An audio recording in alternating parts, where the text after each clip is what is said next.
So, Kagutaba.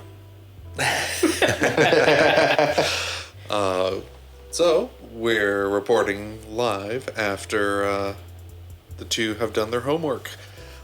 We just watched Noroi the Curse, courtesy of Shudder, because I don't have the DVD. Not sponsored, by the way. Yet. Just wait till we get to Halloween time. Oh yeah, it's going to be a whole other thing at that point. That said, so we all know that I gave this as homework because I love this movie. What were your thoughts? It's gonna be a no for me. No. Jokes aside, I actually liked it. I thought it was really good. It's so weird because when you look at, like, right now we have the Shudder app still on the television, and you read the description, and it's like, not really how. No, it plays out, but word for word what it says on the screen right there, I'm just like, no, it took its time. It built up. I like the payoff. That's the one thing about, like, a lot of horror movies for me, because I'm not a super big horror fan, but I do have my favorites.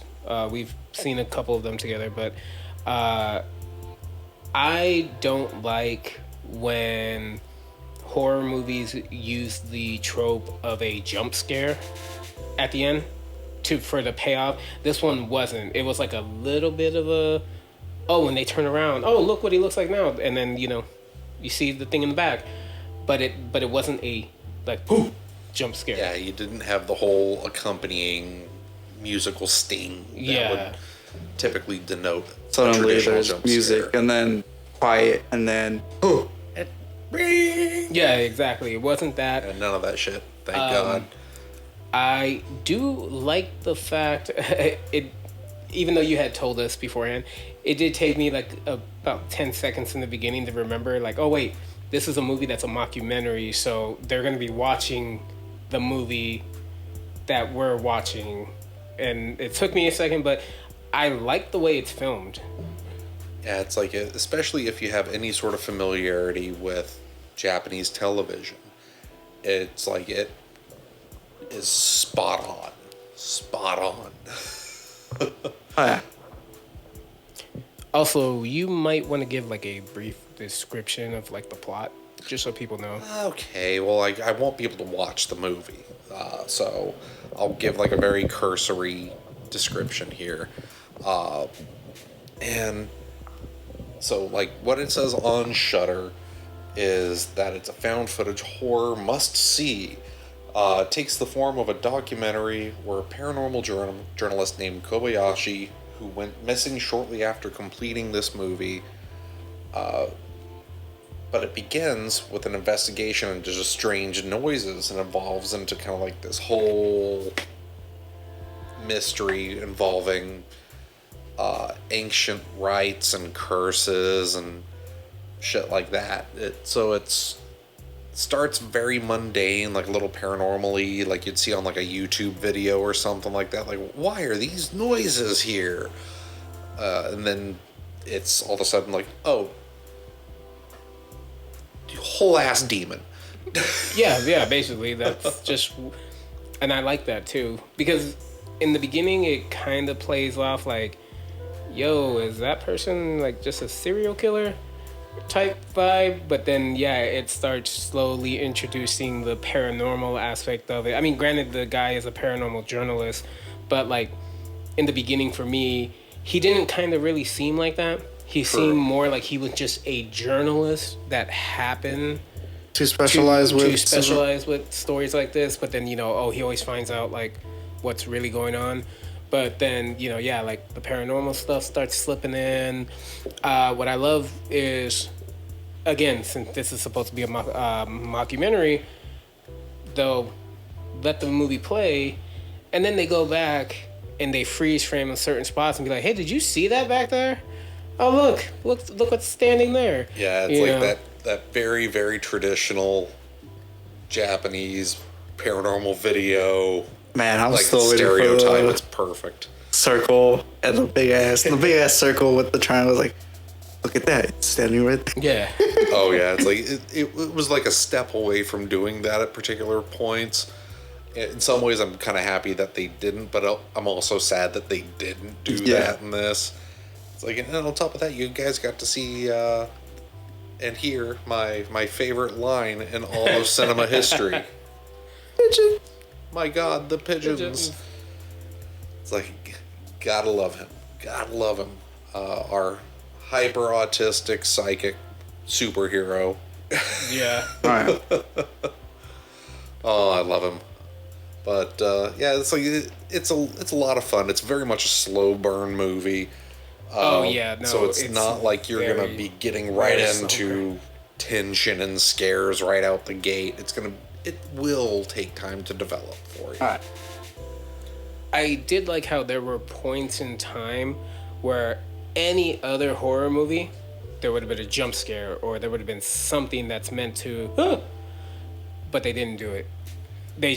The tension builds, and then it just kind of like the tense music is playing, and then the music just kind of fades out, and then like your tension just kind of goes away, and you're like, oh, okay. And then again, other moments like there's like two key ones that really happen. The one when they show I guess you'd say the final girl, if you want to call her that, the footage where the figures in the background. In where the three dead trees were at. Okay, yeah. You know, like you actually do see something right because there. Marika, which she plays herself in the movie. So again, if you're familiar at all with Japanese television, especially from the early 2000s even to now, you'll recognize her immediately. That said, she also is kind of the final girl in this. Yeah. It's like she survives. I'll give you that much. It's like she survives. And a lot of shit happens to her. And for the most part, she's really not the focus of it either. Yeah, which is that's really the one kind of thing I- interesting that she's the final girl, because she's a part of all of this somehow. But isn't the main focus. Yeah, but she's not like the primary focal point where everything drives through her like a normal final girl would. And it makes for some interesting situations, especially since, again, she is the survivor. Yeah, no, she is, and honestly, because before we watched this movie, I did like a little bit of research, just kind of see like, I had already seen this in high school. yeah, and so I looked it up and I saw like a lot of people were talking about, oh yeah, this movie gets a lot of praise because a lot of people believe like the acting is just so well done. And yeah, no, it is. Like, I didn't hate any of the characters. It wasn't like, I mean, don't get me wrong, we made jokes about the journalist, like, dude, why are you walking in there? Like, come on, at least have a weapon or something. But you get it though. He's a journalist. He's been about paranormal stuff. This is probably the most paranormal thing he's ever truly witnessed. And it's happening to people close to him. People that, like, he'll interact with one person one day, and then, it cuts away, and then it says, 2 days later, said person dead.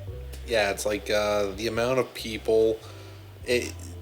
One of the funniest parts about this film, because it is really honestly kind of funny, and it was unintentionally funny, Right. is anybody who's not central to the plot just dies off camera. Yeah, I did notice that they kind of played it with that whole little like, okay, yeah. It's like bye. once they're no longer needed for any point in the plot, they're just like Dead. 5 days later, they Dead. died. Or they disappeared. It's like that is something that they just do in this. And it's really pretty funny. It's lazy, but I love it. Because it just works. Yeah. Yeah, no, exactly. But yeah, so I'm glad you all enjoyed the homework. I didn't There say will I be enjoyed more. it. I didn't say I enjoyed Oh, it. you did. You did. No, it was. I give it 2 thumbs up. We'll come up with a rating system later. All on. I'll say is, It's a I will not be sleeping tonight, and I blame you. Not- that is one thing I'm notorious for, is sending nightmare fuel to people. I'm gonna get a message at like 3 a.m. Hey, you want to play Mecha Break? No. I'm not even gonna. It's not even gonna be a text message. It's gonna be a phone call. Yeah, it's like, and the next piece of homework is specifically for Josie. That's gonna be Tokyo The Gore Gore Police. Which that one no. So you have. We're gonna start giving you homework assignments in the senses of movies that I know you haven't seen. Like, cause I have one because YouTube reminded me of it. Oh, nice. So I have one, and it's not a horror; it's a sci-fi. Oh, I Come in Peace. Oh, Yeah, that's the movie, right? Yeah, I Come in Peace. Or is that just what he says? I think I I know was gonna say what we you're have talking like about. 3 computers here, bro, Yeah, I know. or kidding. 4 computers technically. Yeah, technically. It's because I got mine out because I know I'm going to have to offload this right afterwards, not to break the immersion of whoever's listening.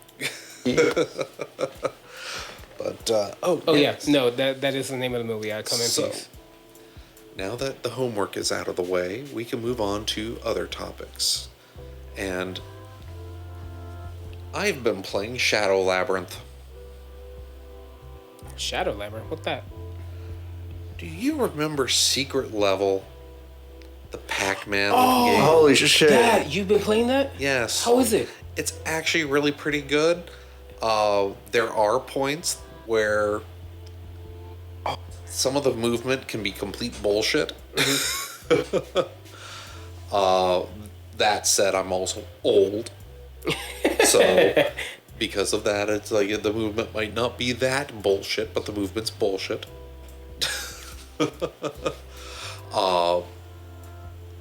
It's a pretty good Metroidvania. Okay. It takes a while to really truly get going before you really start getting some of the extra skills and power-ups that'll make you more mobile, more viable in harder combat. But good sized map. The art direction's really good. For whatever reason, there's like hot anime girls in it. Yeah, it's completely left field. It is completely left field. Okay. I mean, from what I've seen, you can also turn into a fucking mech. So I don't know. Yeah, you can. Yeah. There you go. Yeah, it's after a certain point, once you beat the first boss, of course, just kind of like in the secret level thing, Pac-Man kind of takes over your character and makes the big Yeah. Pac-Man mouth, or yeah, basically the giant puck come out and chomp whatever was there. And he's like, oh no, now you can go ahead and just do that without me having to take over your body, so you can power up and become the mech version. So that's one of the things that is one of the mechanics, is you just murder things, the body will stay there for a limited period, and then you just use the little mech version to eat it, quote unquote, and gain little bits of power on the little gauge until you can transform into the mech. And then when you get that, or when you activate the mech, once it's at full power, you're pretty much invincible for a period of time.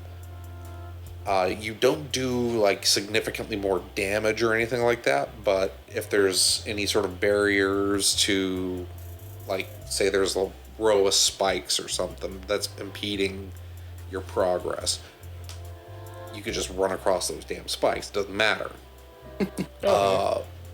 But again, it's like a little time limited thing. It's useful in certain circumstances. And you can parry in the game, but you can't parry until much later in the game. Like, that's one of the power-ups that you end up getting. The first, you fight one ghost as like a boss early-ish on. Then you fight Another one, still about I would say probably, unless it's games like absurdly long for a Metroidvania this type, I would say probably about halfway through the game you fight another one, but then you actually fight one of the ghosts a little bit later than that. Not too much, maybe like an hour of playtime more if you're quick at it. And that's where it actually starts getting like the old school Pac-Man stuff gets brought into play a lot more. Because by this point in the game, you'll have seen these little tablets throughout all the different levels that it's like, oh, it looks like the first level of Pac-Man on this tablet. And what you'll end up doing is you go up to this one tablet, it's like, oh, this big ass ghost comes out from another dimension. You fight him for a couple moments. If you're not like on your A game, it two shots you. Oh wow! It will just decimate you really quick. But if you just survive for, I don't know if it's just a period of time or just like a certain small amount of damage to its HP bar, it'll be like, oh, you can go into this little thing because it retreats back into its other dimension. And then you play kind of like a tutorial-esque level and like how it all works. And it's that first level from Pac-Man. And then it's just starts introducing these little things that are just kind of fun little interesting gimmicks for that particular type of level, where you're basically playing as Puck, you're not as the guy. And it's a lot of fun. It has a fair amount of variety to the game. Again, the movement can be bullshit, but I felt the same way about Hollow Knight, where sometimes it just felt like the movement was bullshit. That was me at the beginning. That's fucking movement was bullshit. Yeah, it's especially like, with the whole like, hey, you can go down these platforms, but it's like you have. But there's a speed, like a pass that you get for every kill you get. So it's like if you want to get fast, you have to literally like hella tap fast down just to do it. And I'm like, some bullshit. Yeah, it's like there's got to be some sort of movement techniques or something that I'm just absolutely missing or I'm just shit at. But yeah, it's like overall, it's $30 Metroidvania, so it didn't launch at like a full price type of game. Lots of fun. I do recommend it. I have no idea how far into it, in all honesty. I still have a lot of skills to get, so it can't be super far, I hope, because I've only fought one ghost to beating them completely. Yeah. And now since we just found out that I can go into those little things, it's like now there's like 4 or 5 of them that I've seen already that I need to go back to potentially and deal with. So we'll see how that goes, because I know that one of the things that this one unlocks is it unlocks like little chits for you to have additional perk slots effectively. And then you can unlock perk slots, because that's one of the other mechanics. You eat the thing, gives you material, as well as a little boost in that energy. So, ta-da! Nice.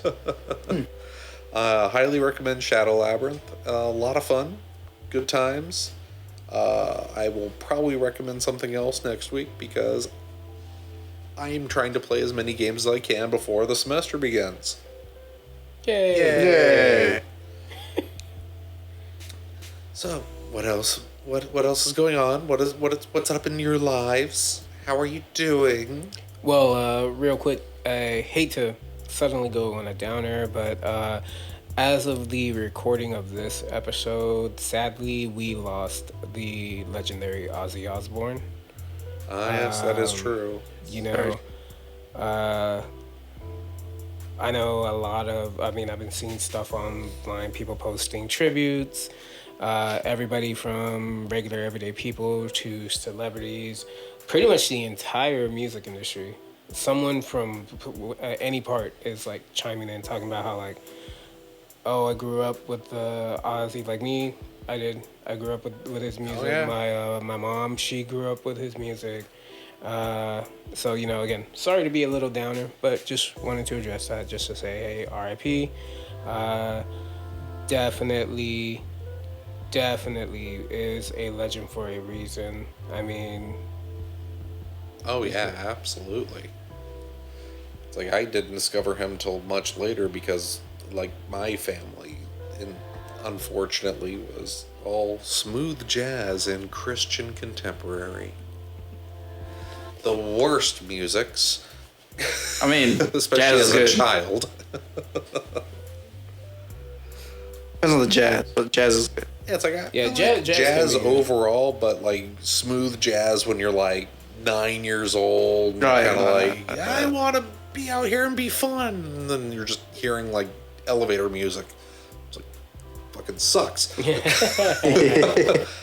But yeah, it's like I didn't discover much of like rock or anything until like middle school, high school, when I just stumbled into it and was like, yes, this is my new personality. like funny enough, that was pretty much the same thing with me, where around middle school, really started For listening. me, it was Little Nicky. Like, I'm not I joking. know, though. I know people who did say, yeah, That makes Little Nicky sense. was like their introduction to like rock music. Oh, Like, yeah.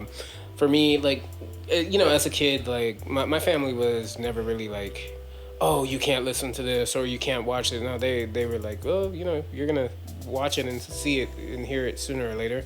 At least let us be the ones that show you Okay. or whatnot. So like growing up, little kid, it was usually I usually just listen to the radio, whatever station they had it on. Okay, this is what I'm listening to, whether I like it or not. Although never country, never anything like that.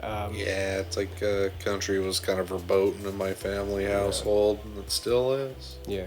I mean, again, nothing against country, but No, just everything against it. But then like you said, middle school came around.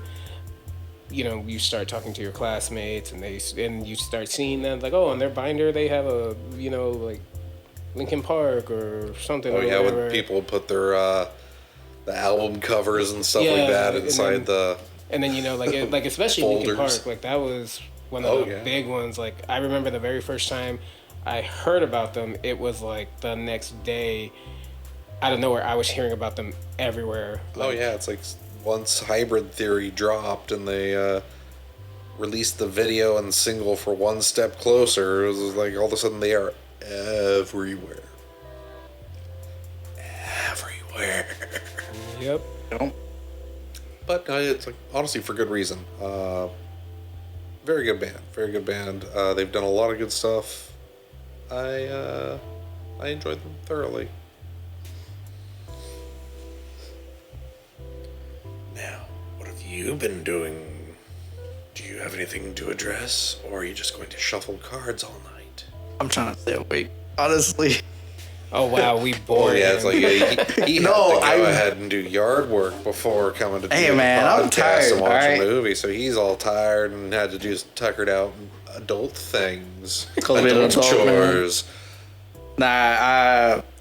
other than apart from like very personal stuff, you guys already know. Yeah. I think the only thing that I've seen right now that I would more than likely will talk about is probably Badlands.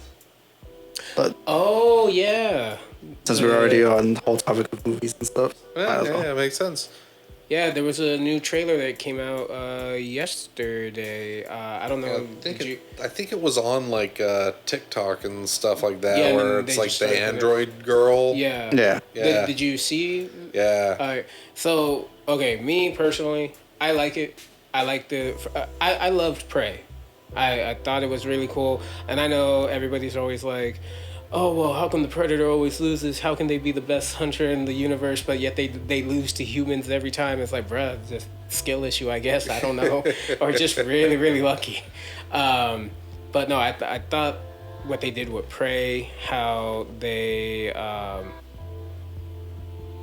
kind of really made him. It's like, okay, check it out. This is their beginnings, as well. Well, not their beginning, but this is like they don't have all the super fancy tech.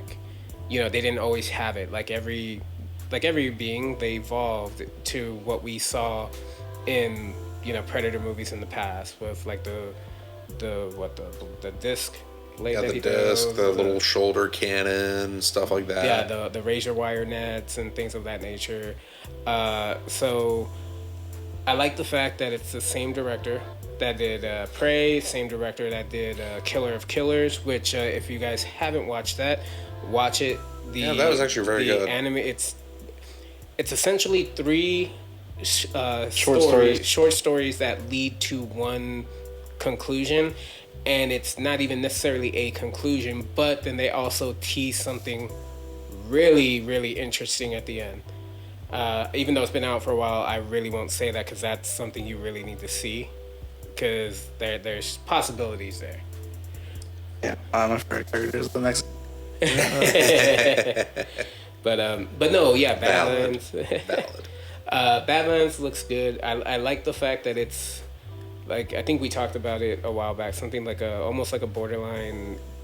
Well, at least from this trailer, kind of looks like a buddy adventure, like a buddy cop adventure. It's really interesting that they're kind of taking like a buddy cop-esque adventure with a Predator movie with the Predator as one of the buddies.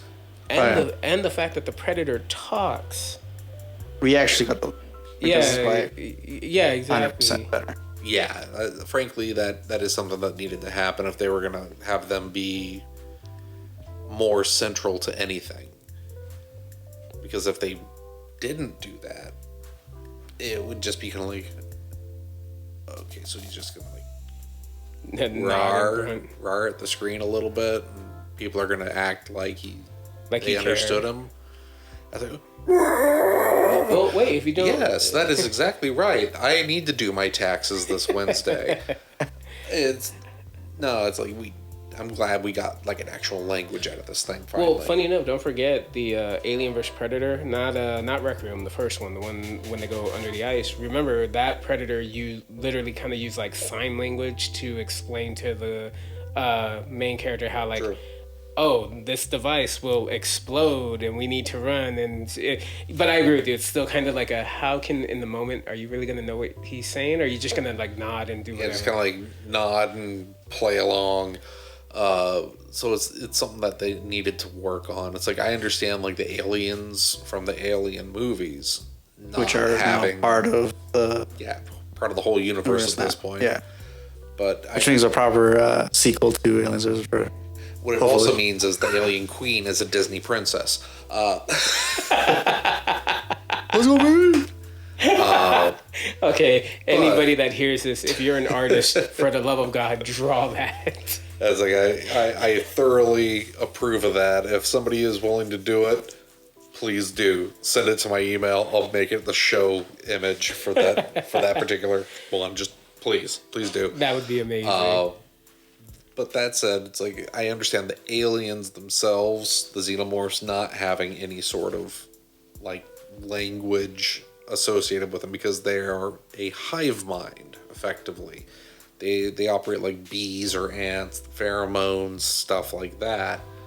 The only time that they tend to not is when they have a whole new ecosystem and new host system. Because then they might have to develop some sort of thing, like with the further melding of the DNA with Ripley because of Alien 3 to Alien Resurrection.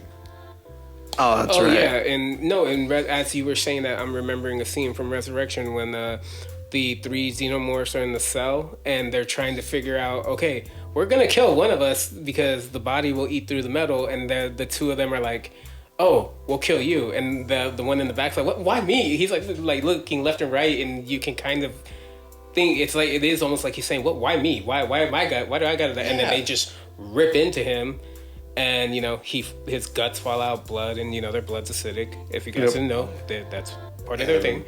And they get out. One of the best parts about that is it started a part of the canon, truly a part of the canon, that was just kind of hinted at in part 3, really. And that's that dependent on what the alien, like the facehugger, merges with to implant the egg, will kind of dictate how the alien, Or how the alien's going to be. Because, I mean, you get the dog alien because it did it to a dog. And then the humanoid-esque one that appears in part 4 isn't necessarily what it would normally have been had it not been for the fact that Ripley killed herself in 3 and they made a clone. One of many failed clones. But because of that clone, the DNA of the two of them were far more closely intertwined. Hence why you get that particular alien in Resurrection. And that's why you never see that alien again. Because you don't have that situation happening as much anymore. And because everything else in between or after that has been technically in the timeline much before that cloning experiments. Even though technically Alien Romulus, it's supposed to be after 1 and 2. So no, but the thing is like it takes place after 2. Yeah, it takes place after that. But the funny thing is what happens in that movie is basically exactly what you said. What happens in Resurrection, and but again, just told better. Yeah, but nobody. And again, nobody would know about it because of how the movie plays out. It's like, of course, Weyland-Yutani doesn't have any knowledge of like, oh, this happened before. So they weren't prepared. And let's just face it, like when we watch a alien movie, you partially root for the xenomorphs because they you want the kills. Yeah, you do. You partially root for them. Anyone ever noticed? So back to 4. Yeah, right. Who got the alien queen pregnant? Because technically speaking, she did get the female reproduction system. So, yeah. You know what? I don't think we want that answer. Yeah, I don't think we want that answer. I really don't. No.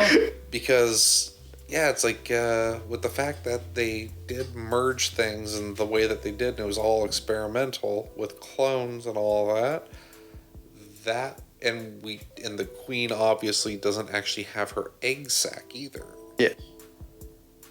The only thing I could think of, and I love the fact that we're going way too deep into this, so I'm just going to say this and kind of leave it at that, is perhaps it's kind of like a situation of like the queen was essentially born with an embryo already inside. So I know, or something to that effect. That's the only thing I can think of. Or it's the writer's very poorly disguised fetish. I mean, I wouldn't doubt it. But that's like the one thing that always kind of... No, you're right. It bothered me because I was just like, wait a minute.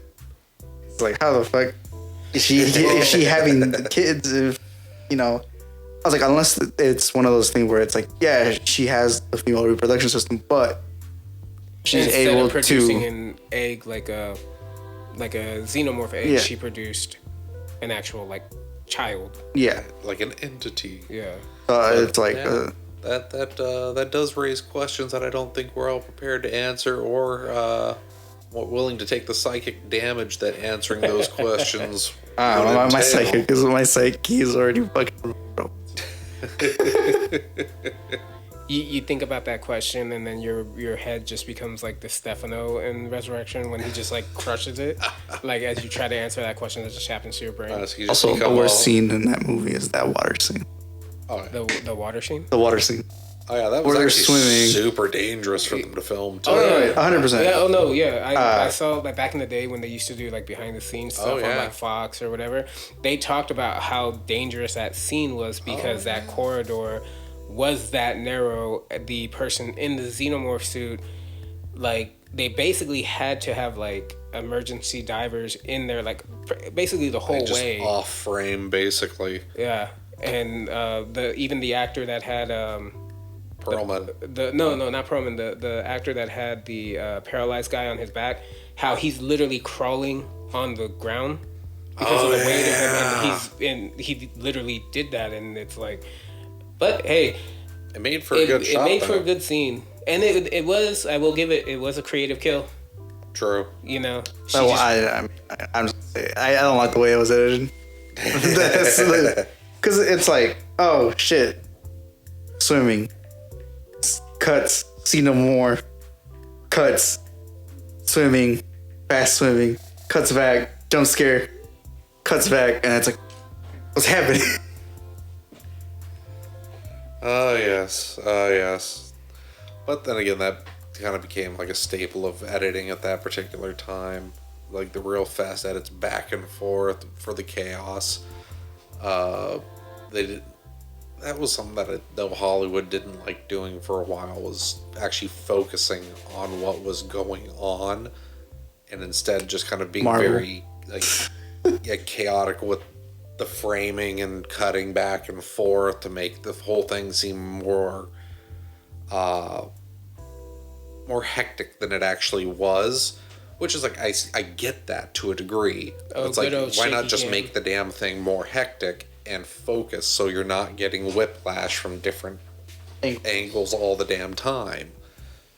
Just do a Edgar Wright type thing. Just quick, cuts to the thing, but it still keep the whole thing in the frame. Well, I mean, you can take a look at a lot of the Korean directors, like especially for the Vengeance trilogy. Old Boy, perfect example. The hallway Scene. It's like they tried to replicate it, did not succeed in the US version, but that is like a perfect way to say, hey, focus on this. Just let the whole scene play the hell out. Choreograph everything, make sure it's compelling. You'll be good. And they did not learn that lesson. But whatever, it's fine. It's fine. It's fine. Is it really though? No. This is the reason one of 10 million reasons from John why movie industry has gone shit. Yeah, it's like this podcast finishes when he finally hits that millionth reason. Yeah, it's like just give me 2 weeks. It's like I'll find a million reasons. I'll just make one episode of just bitching about what I think is wrong. It'll be just him complaining, and it's just me and you in the background just playing something. Yeah, it's just like every so often it's like, and you take 6 damage. No. So I tap 2 to play this one Soul Ring. Pass turn. I will not be on that episode. Edge of Eternity is on Friday for the pre-release. I'm too poor to afford it. And your nerd is showing. Your nerd is showing. Yeah, it's I kind of want to get in on it, but at the same time, I'm looking at some of what's the mechanic called for this one? Crewing. No, it's a crew. There was crewing, but then there's another one that's stationing, which is effectively crewing. Just to a different degree. Instead of you have to do it every turn, it's like counters. There's some stupid shit that goes on with stationing. Some of it's really kind of cool. But here's my counter argument. Have you seen the land? Yeah, the lands are awesome, but it's kind of funny. 2 of them have already been banned for like historic format, which thankfully we don't play, so it doesn't matter. I mean, even if we did play it, we would not care. Yeah, it's like one of them strip mine, which it's like I get, but it's also stupid that they're banning it because it's kind of it's a land destruction staple, and it's simple because it's a land that where you sack and you just make somebody sacrifice a land or you destroy a target land. Super simple. It's like you can either tap it for, like, I think it's 1 colorless, or you tap it, sack it, and then destroy target land, whether it's basic or like a more special type of land. So dual doesn't land. matter.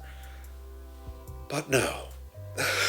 That for whatever reason they wanted to ban that in the format because apparently land destruction is a problem in the historic format. So, fuck that. That's stupid. Then again, I typically don't play land destruction because I would rather focus on board wipes. Yes. Because I am a bad person. That said, it's like I'll probably get into I'll probably start making a standard deck in the near future because it's been a while since I've played standard or modern format. I'll probably do modern format because I don't want to keep I don't want to have to keep buying brand new sets every time. I thought modern was the one that kept. Modern's the one that has the much longer cycle. Yeah, it doesn't technically have a cycle. It goes all the way back to Mirrodin. So that's almost about the time I stopped playing the first time. But the standard block, I think it's like a 2-3 year block or something like that, or they might have extended it to a little bit of a longer block with foundations. I think that's what they did, but I don't remember for certain. I don't know. I don't. Yeah, it's like I have to look it up because I used to play standard way back in the day, but if I go back to 60 card format, I'll probably go to modern. Mostly just because I really don't want to have to be consistently getting the newest stuff because it's required. I would like to get the newest stuff because I want the newest stuff. Because I am a greedy little cardboard hog. And I must get the expensive cardboard and pull packs. Because there's few greater endorphin rushes than pulling a damn good card from a pack. Yes. And I have a problem. I have quit smoking, so I need another addiction, god damn it. Be like that. Yep. Hate it, but I love it. Well, that was a long trip down the nerdy lane. Oh, don't you get me started. I will go further. I will go so deep into that shit. That was only 10 minutes. That was only 10 minutes. So, the construction of my decks. The process is like this. Well, Yeah, it's like I could actually go into that because there is a thought process. We will do a proper Magic the Gathering episode at some point. Oh, we will. It's mandatory. It's going to happen. While we play Magic. No, because we will be recording for 3 days with your hour-long turns. We're not letting him have a Merfolk deck. It's fine. As long as I don't play the Water Cholos, we're good, bro. Yeah, it's and if I play Valgavoth, it'll be over in like 10 minutes. Or unless you play Tiefling, it's over in like 3 minutes. Or we do the thing where I just sit back with my dinos and let you guys do everything, and then I just come in and clean everybody up. Smart strategy. Yes. But yeah, it's like we could definitely do a proper episode about that relatively soon. We'll just have to kind of plan to figure out how we want to format something like that, and if anybody who's actually listening to this wants to hear about that, just let us know in the comments. Is there comments? There are comments. I set it up so that there are comments, at least on Spotify. Okay. No. See, I'm on You're on Apple, so it's like, oh no, there are comments. No. Yeah, it's just you wait until we get our first fully featured comment that asks us, hey, are you looking for hot singles in your area? they have to be crazy. Yeah, well, I mean, come on. It's like we all have a type. It's nuts. Yeah. Not has nuts. Nuts.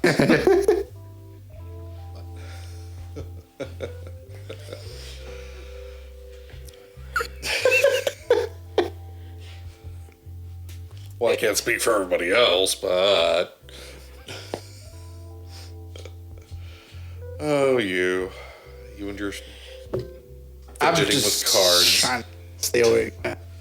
I won't allow that. You're gonna I was too comfortable laying on the floor. Yeah, it's true. While we're sitting here watching the Roy, you're just on the floor, just My back pretzeling hurts. yourself. My back was hurting. All right. It was funny. At one point, I looked down and he kind of looked like he was in the Yamcha pose. I was like, dude, are you okay? You just got nailed by a Cyberman earlier. But yeah, it's gonna be nice because now the next homework that just he specifically has is Tokyo Gore Police. That is a much faster watch. Like once everything starts, it's literally just hit you in the face, hit you in the face, hit you in the face, throw you against the wall, hit you in the face, hit you in the face, throw the kitchen sink at you, and then the toilet, and then hit you in the face. Yeah, But it's great. It's a lot of fun, and it is kind of a breakneck type of movie. It's like once it really kind of starts going, it just goes until the end. Yeah. It's lovely in that regard as well. The final battle is one of the craziest final battles I've ever seen. And And one God of the bless best it. parts of the movie is when they say Tokyo Gore Police as the title. The gore in it is just so absurd that it's kind of beautiful and funny at different parts.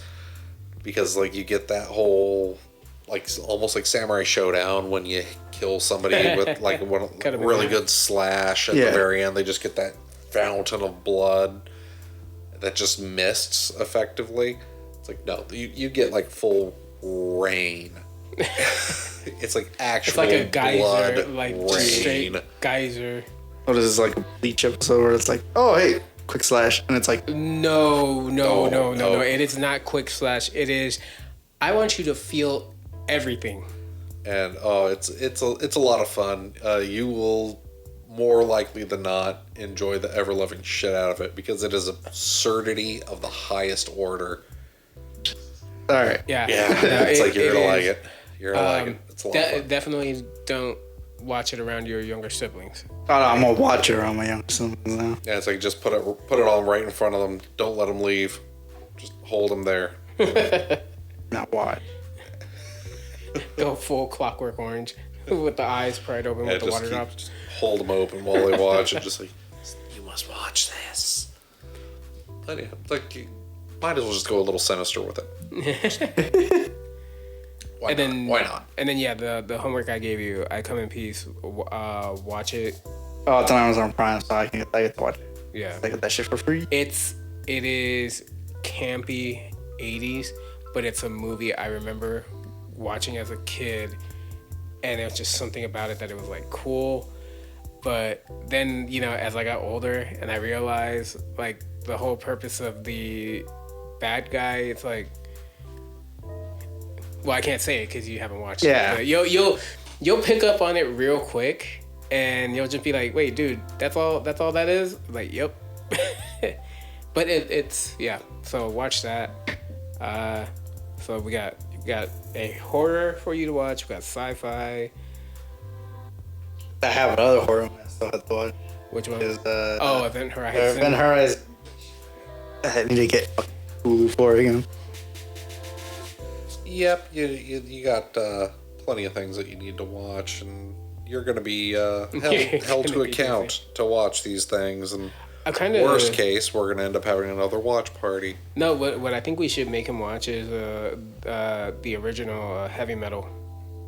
Oh yeah, that would actually be really good. Yeah, And I haven't seen that in a while. yeah. Not maybe not 2000 because that one's a little meh. Oh, it's a little meh, but that one has more of a through line from beginning to Yeah. end, where the first one's far more anthology. Yeah, So they both do a good job, but they're very different types of movies. Oh, could get him to watch. Remember, I shared the clip of it, The Wizards. Oh yeah, some good old Ralph Bakshi stuff. Yeah, it's like you know what? No. There's a Fritz the Cat. Where would we find a copy of that? I have no idea. I'm gonna have to take a look at that, see if we yeah, can that- find a copy of that. It's like that. 'Cause that's I know- classic. Because I know quote unquote adult animation. Yeah, because I know that one pushed like the boundary. Oh no, heavily, absolutely. So I don't even know. It was if we rated could- X. Yeah, so I don't even think we could find a copy of it. Hey, you probably find it somewhere on the internet. But you probably wouldn't find like a good copy, or you'd just be like way overpriced. Yeah.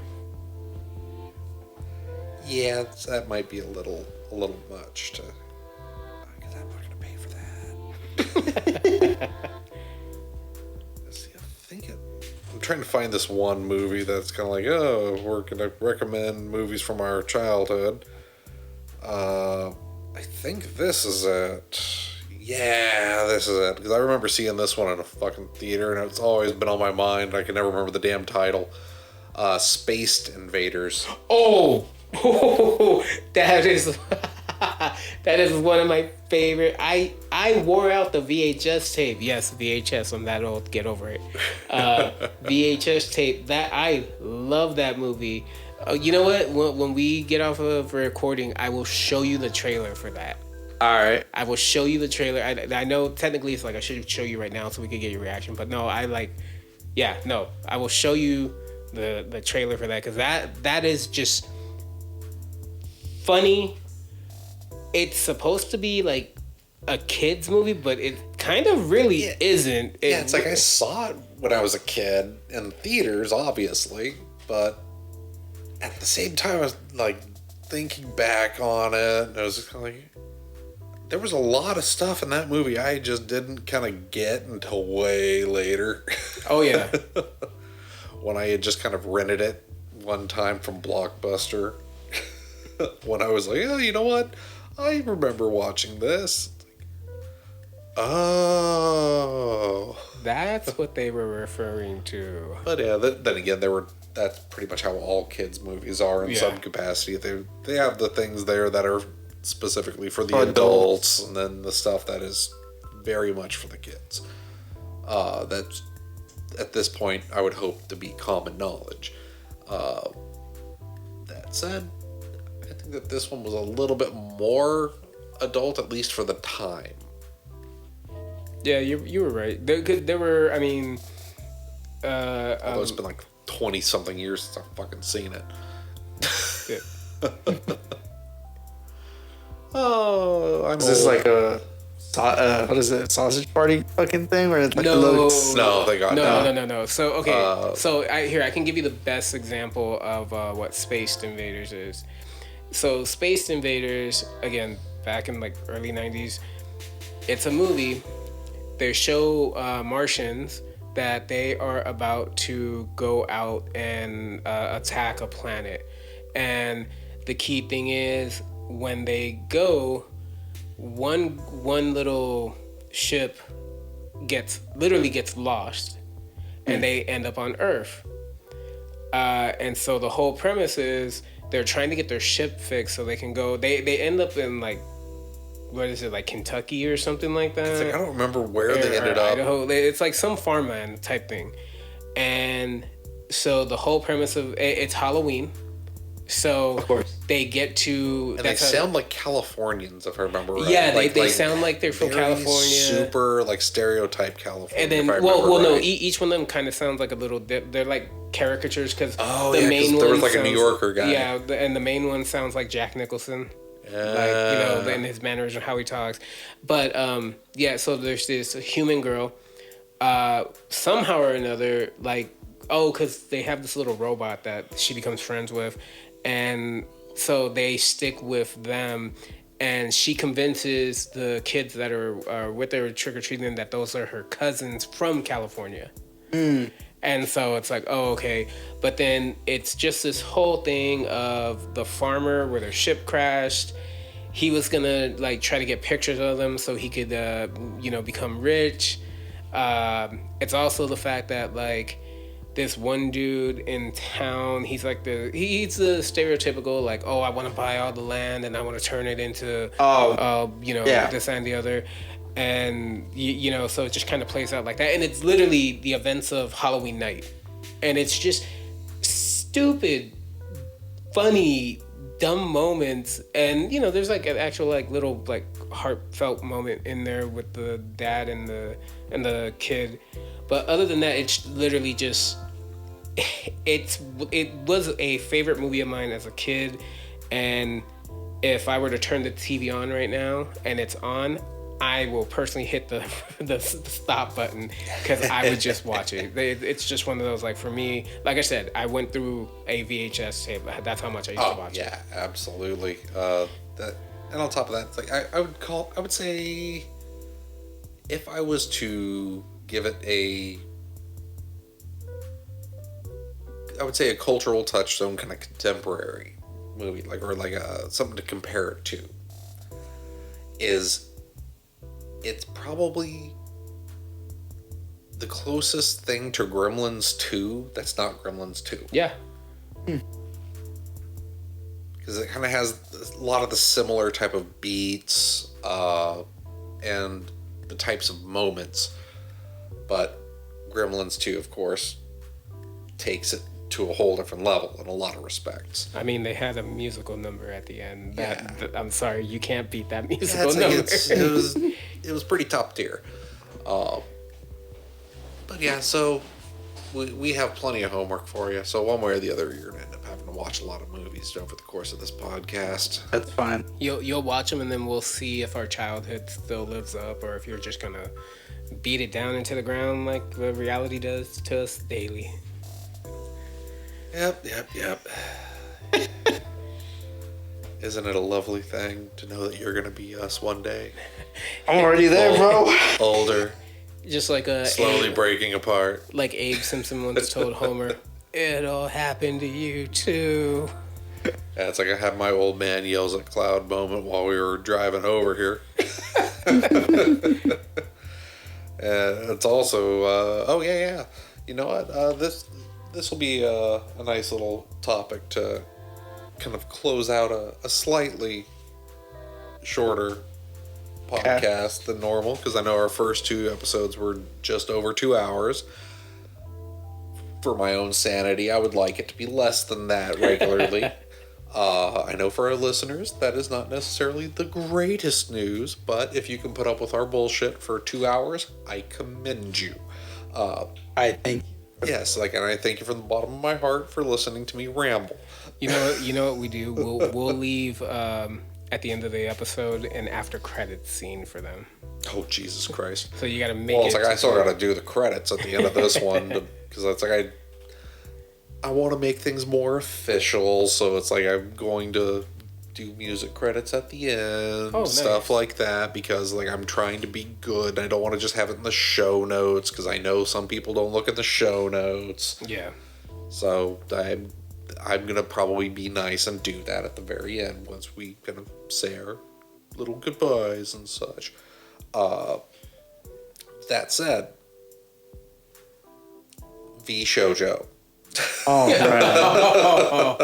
Oh, this topic. Yeah. Oh, yes. It's not only did we lose Ozzy Osbourne today, but V Shoujo has fallen from grace. If you are an internet weeb of any kind, you probably are aware of, if not a fan of, several VTubers. But John, what if you're not a weeb? Can you give us a rundown of what it is? No. Cool. That's totally fine. It's effectively, if you're not aware of what VTubing is, it's just somebody, typically female, is partaking in idol culture, but semi-anonymously, to where they have an anime girl avatar that they stream as. Whether it's a live 2D model, a 3D model, or just basically a PNG or a series of PNGs. That's effectively what a VTuber is. It's Twitch, YouTube, whatever. There are subsects of it, like VTweeters, where they say that they're VTubers, but they don't fucking stream, they don't release content, they just tweet all day and say that they're a VTuber. Plenty of those. There's also lewd-tubers, which are VTubers who do the lewd shit. Their models are very predominant extremely massive memories or in low amounts of dress to where it's meant for more titillation than it is for actual content on a page of some sort, whether it's Twitch, YouTube, whatever. But then there's also lewd tubers who are very good at content creation, but they just do that on the side. But they're primarily known for doing the lewd stuff, even though the primary money source and primary drive of their traffic is this thing that is completely unrelated to titty. But that's kind of like VTubing in a nutshell. I like to think about it. Project Melody. That's pretty much Project Melody. Yeah. It's like she was one of the forerunners of like the lewd tubing situation, because I mean, she started out basically doing lewd streams. Her character like model was always in low amounts of dress, if not in none, depending on where she was streaming. But probably one of the biggest, some of the biggest names in VTubing were under the VShojo banner. It's like Kason, Iron Mouse, Zentrea, Fruit. Yeah, Fruit. You got Henya, and as far as I'm aware, everybody, but I don't know about Henya, but basically everybody just departed. Outside of Zentrea, who departed about a week ago. Yeah, she's already gone. I looked her up. Everybody else left today. And some of it, I'd say actually most of it stemmed from Iron Mouse, which is like the golden child of VTubing, because she's very sweet, has fun personality, always does lots of charity work, is like disabled herself, so that's one of the reasons she does a lot of the charity work, is to help with not only her disability but people with her disability. It's like the Eye Immunodeficiency Fund or something like that. Yeah, it's for people that can't really be out and about. Yeah, it's like she effectively, if anybody remembers the old movie Bubble Boy, that's her, except a little bit more extreme. And by the way, Henya is not a part of them anymore. Oh, yep. So, everybody Everyone's gone. left. So yeah, VShojo effectively went from top of the game to nothing today. What happened with HoloLive too? Pretty close. But I think that was just HoloLive English. The Japanese one, I believe, stuck around pretty fine. But it was also Niji Sanji. That's another one that just ate shit bad. But I just know about this HoloLive. bad, because I mean they lost like all their talent in like one go, and it was because of Iron Mouse putting out a video today that said, "Hey, the charity that we've been working with hasn't been paid. They're owed over $500,000, and then she hasn't been paid."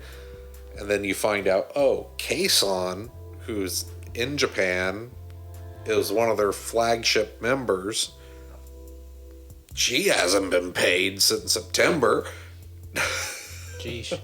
Yeah, so it's like people just started quitting and dropping like on stream live today, or putting up a video quitting effective immediately today.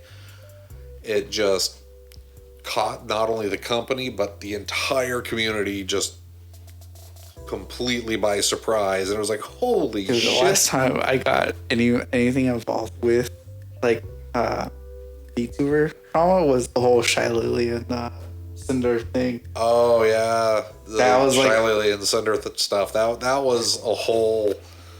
Oh man. I was like, what the fuck is happening? Well, it's like I'm a big fan of Bao.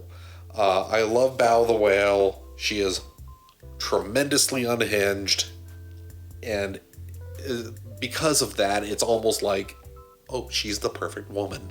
Because she is unhinged in my kind of way. But yeah, it's like just chaos reigns. I love it. But since I'm a big fan of Bao, that drama also just dropped right on the doorstep for me too, because like Cinder fucked with a lot of Bao's stuff, especially when it came to model work. And then of course, yeah, it was Shy Lily. And it's like Shy Lily, it's like I watch Shy Lily's stuff, mostly like YouTube clip compilations, and that's pretty much what I do with Bao as well. It's like I don't have time and my sleep schedule is completely fucked, so when it comes to actually watching the streamers live, I just can't do it. Yeah. It's like they're streaming when I am asleep. One day that might not be the case, but that currently is very much the case. But that was like the biggest VTuber drama that I was kind of like in the community for until this, and then at least this isn't like VTuber on VTuber nonsense. This is VTubers finally kind of standing up for themselves. The biggest kind of change that we may or may not see really depends on how the intellectual property rights are for the characters. I know a lot of them like, get to keep them because it was what they had before. Some of this. them, yeah, it's like some of them not so much. So yeah, it's like I don't know how the contracts were for all of them, or 'cause I know Monarch gets to keep her Yeah. character. I think Iron Mouse also gets to keep her character. Yeah, Iron Mouse does, and I think Zentreya did, because I know Zentreya joined well after, and I think that was the same with Kason. Her character and model. Well, because also Kason is a little bit of a special case where she's about a 50-50. Half of her stuff is like IRL, half of her stuff is VTuber. Oh yeah, that's something else I should mention about VTubing. The vast majority of it is to remain anonymous, and that you don't really see the person behind it unless they're probably, in all honesty, either thirst trapping or doing some other sort of like dare that they've said that they would do for somebody, or some punishment game or something on Twitter. That's really about it. You don't really see too many that will do a lot of IRL content unless they either came from that or are transitioning slowly to it. Like Bao, for instance. That's a really good example. Her and Lena Laser. Cottontail too. Oh yeah, Cottontail. They'll do like more IRL content, or even like IRL just videos for YouTube, like specifically for YouTube, not necessarily for streaming at all. But their streaming personality is still primarily the VTuber model, because otherwise it's like, why would you immersion break for your audience? They can't see their Oshi as like a flesh person, a flesh being. There's no meat suit behind our favorite anthropomorphized anime girl.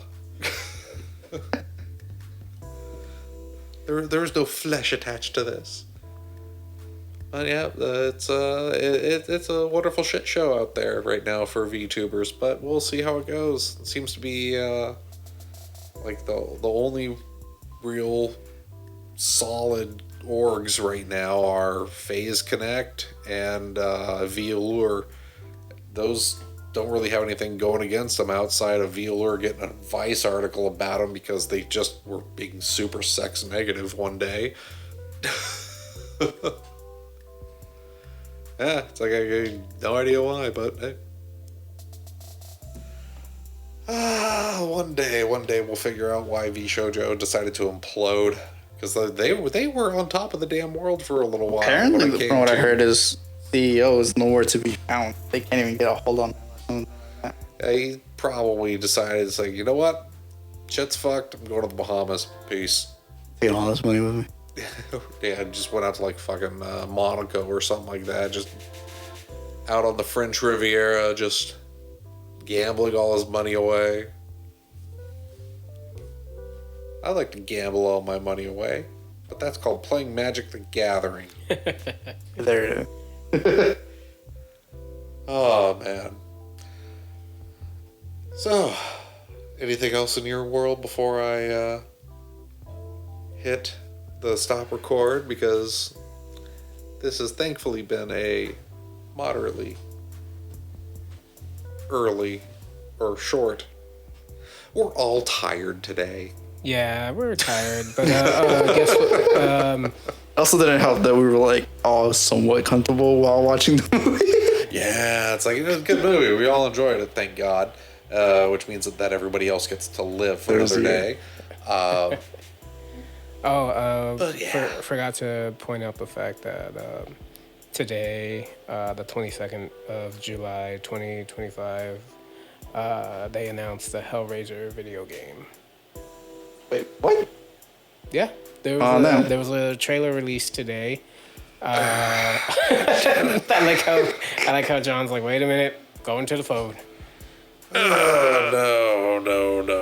Please. It's called Hellraiser Revival. Damn it! How is it that he's actually correct, and why are they doing this? I don't know. I need to see a little bit more. Okay, so Saber Interactive, and it looks like it's, at least according to this article, it's coming to PlayStation 5. Yeah. I'm watching this without. Don't know if it's going to come to any other consoles as of yet. Single player first person action survival horror experience. So, you'll play as Aiden, who, the protagonist in the story, who must fight with various melee and ranged weapons. Okay, and so you're using also the mystical powers of the Genesis configuration to take down the unholy enemies.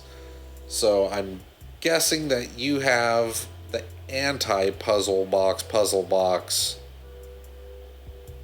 after opening the puzzle box. Yeah. Because if you have the Genesis configuration... Yeah, you have the anti you're box. effectively going, like, having the opposite of the Lament configuration, which is the puzzle box. I don't know why they decided to invent that for this, but you know what? They're going to be revealing more sometime this year.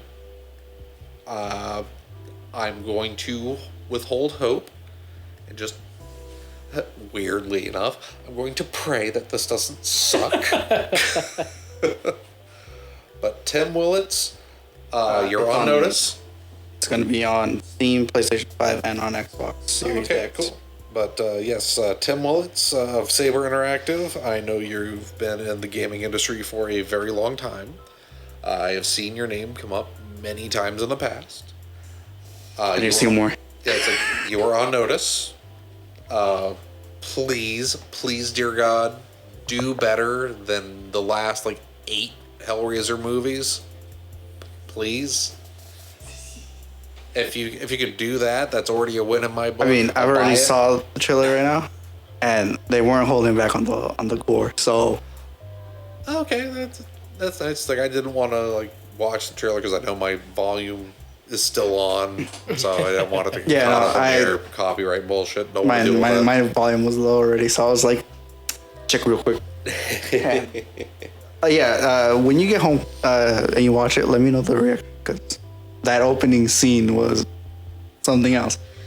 And well, then again, it also very much comes down to, it's like, okay, that could be, if it was it, do you know, was it gameplay or was it? Yeah, there's some gameplay to it. Well, I mean No, that's a cutscene. Cutscene? Yeah. Mm-hmm. Okay, because then it's like in the actual gameplay, that's where I'm a little bit more like, okay, is it gonna be, how? I'll have to fucking watch the trailer. God damn it, I hate watching trailers. I always have words. Don't worry, this could be part of next week's topic because I know you want to end it quickly. Yeah, it's like true. It's like we're all tired. Well, also keep in mind next week we will probably have a lot to talk about because in 2 days, San Diego Comic-Con. Comic-Con, baby. Oh man, we're gonna have a trailer episode, aren't we? Yes, we pretty Yes, much sir. are. That's all I'm hearing is next week. Every day we meet up now, isn't it? Yeah, it's gonna be a trailer week. Oh, no. I have a Oh, no. feeling. I said it in the first episode. I think I said in the second episode. I'll say it again. I have a feeling. Supergirl teaser of some type. They might not even they might not even release it online, but we will hear that a teaser was shown in Hall H. I wouldn't be surprised. Yeah, I think I would not be surprised at all. In fact, I'm pretty damn sure if they show any sort of trailer for Supergirl during their Hall H showing, somebody, if not them, somebody is gonna post that shit online. Yep. Yeah, It's like they always do. gonna happen. It's gonna happen. My buck says they'll show it at Game Awards. No, and it's like, you know what? They're not going to show Supergirl at all. It's actually just going to be Lobo. another stealth Turok drop. Oh yes, that's not Turok. Turok. If only our audience was there for the Game Awards. That'd be great. That whole thing was funny. But, yeah, so I guess Josie has some homework for watching Tokyo Gore Police. And, Jeez, next week's episode is gonna be a lot. yeah. It's gonna be a lot. It'll be the longest episode we're gonna make. Yeah, it's like... Might have to be So a it's like it's two-parter. nice that we're ending this one short, because then if next week looks like it's, or how it's gonna be, my God, that's gonna be a long fucking episode that I have to edit together. Just do a two-parter. Yeah, dear God, no. But then again, it's like I don't know if I want to do a two-parter, because I want to keep it up every Sunday, and I don't want to break up an episode like that. Yeah, true. Just do a two-part special, the trailer episode. Yeah, the trailer episode. And then it's like, I don't even know what I'm going to call this episode. I'm probably calling it like episode 3. I don't know, the fucking... the curse. the cursed episode or something. Hey, There you go. Yeah, the curse episode. The curse was that we're all tired. The curse is that it's nap time. Fuck. Alright, I'm going to the restroom. Yeah, it's like, I think we're just gonna call it here. I don't think we have anything else to go over for this week. So, before I let all of you know that y'all should get fucked,